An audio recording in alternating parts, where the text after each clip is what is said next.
I'm your host, Christina Haskin, and tonight I have the pleasure of having Lyda Ruijter, who's the owner and director of Seniors Helping Seniors. And also, what if somebody is getting changing and getting more ill? Is there and they do have to go to a home? Do you have a way of helping them with that transition?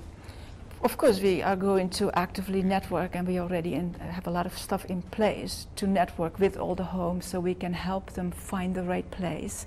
And many times what happens from the other organizations throughout the nations, that the friendship has been built.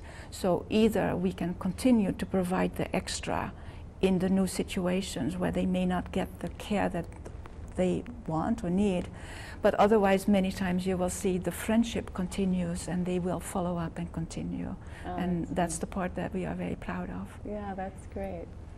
Well, choosing the people that have the heart. I go thinking back to Mother Teresa and how she might have been the inspiration for the founder of, if you do it with a real heart and you do it, your purpose is to really help someone, it's much more enjoyable experience than just having work, you know, and showing up and on both sides, you know. Right.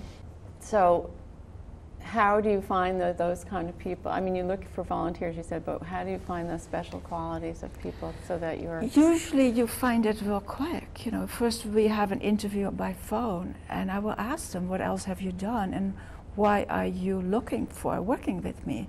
And you will find that, I have found, that many people say, I just love working with seniors, and they don't even know that there will be a pay involved. And so, because we do kind of place ads that are not like great pay, therefore call us. It is more like, do you love seniors? Right. Do you want to work with seniors? Right. And so the pay comes up later. And so we weed through that real quick. And of course, I respect people who need a paycheck and a bigger paycheck and make that a motivation. But I do believe the business is in need of a lot of love and compassion. And hopefully we can do that. Somebody has to not feel like they'd get burnt out easily, you know. Right. And I think another thing that we can provide for our providers is that I believe in professional development for myself, for everybody else. So you do training? We do a lot of training. That is, of course, my previous field. I was in the academic world in the Midwest. I enjoy that. So either myself or I already know some people who are interested in training on several of the components. A side effect of training is that you have all the providers together. You give them a venue to talk about what they love about the field, where the challenges are, and that too translates into feeling better about what you do. Now this is from a franchise, so how does that, as far as it gives you kind of a community already of people and support, but also for your own creativity, if you want to add some classes or do things, how does that work? Well, one of the reasons that I gravitated to this particular business right away was not just the compassion and the volunteer attitude that really speaks well for them. They select us very highly too, so we too have to show that we are in it for the right reasons. Right. Another reason that I like them is they are very heavy, strong in making sure that it's the quality care that we're after. They do give us freedom on how to fill it in, whether I want to provide certain services and not others. That would be my freedom. Whether I want to do training, like I have a strong interest in nutrition, I will not provide official nutritional care, but I will have nutrition people come in to help my teachers, my providers, going back to my old profession, to understand more where they have to be sensitive about certain diets for certain disabilities and all of that. So I have a lot of freedom there, and I appreciate that. And this is fairly new business, so how are you going to get the word out? I mean, we're doing this tonight, but where can people find you, and will you be having events and so forth? Yeah, so they can find me on the website, seniorshelpingseniors.com, and just click on Connecticut, Stamford, Darien, and you will find us. We are actively networking. we will play some ads because we will have to, but we believe that most of the networking is more important. We will go to the senior centers, the senior facilities, the Office of Aging. I like to work with some of the politicians who have an interest in senior issues because they know where the needs are and where I could kind of make a contribution. Most of the seniors who need care do not call somebody because they're on a billboard. They will call because somebody speaks highly of somebody, and it's all a matter of trust that we have to build. What about people who are just having a short stay at the hospital and have to come home and they don't know where to, you know, it's sort of a sudden thing, they weren't thinking about it. Yeah. So yeah, you do that as well? We love to do that because many times what you have is there is an incident or an illness, they have to go to the hospital. It will be maybe hard for them to go straight back to their home, but they are not capable to go to their home if they don't have additional support. And so instead of going to a transitional rehabilitation or whatever, we maybe can reduce one of the steps of transition by being there and making it possible to stay in wherever they are longer and facilitating that transition. That's great. I hope so.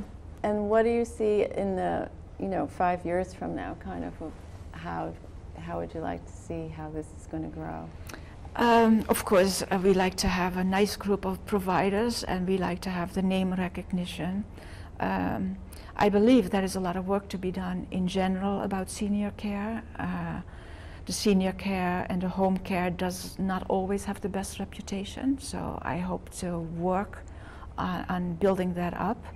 I also believe that there is a need for additional recognition of the strength of the seniors. You know, too much of the senior care focuses on what makes seniors weak and frail in the care, right. Where in fact, I believe we may need to switch that and say, what do we have in terms of strength? Exactly. And build that connection. And I believe we can do it in our business, but there's many other ways of doing that. I think that's an excellent point, because I think that's what's missing in American society with older people.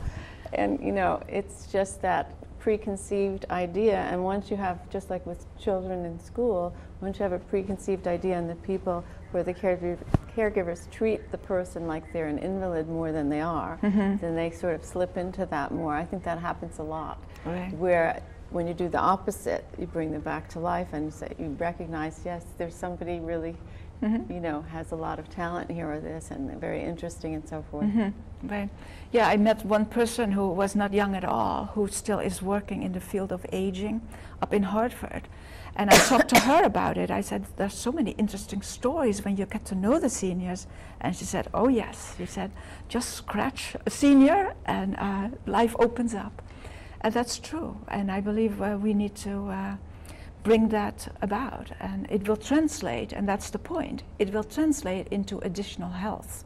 If you make the person who may be hard of hearing, who may be frail, who may need to walk with a walker, when that person is still very much involved in the issues of the day but has no outlet, that person will live longer, stronger, if we provide them a venue to participate with their strength.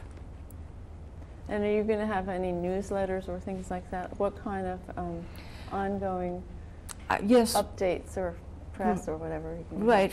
Thankfully, I on. have met several PR people who would like to, who are interested in the field of the senior care, who are beautiful journalists who are willing to help me with that. I believe we will need to develop our voice and what to add to this field. But definitely we will have email newsletters, and we will have mail newsletters.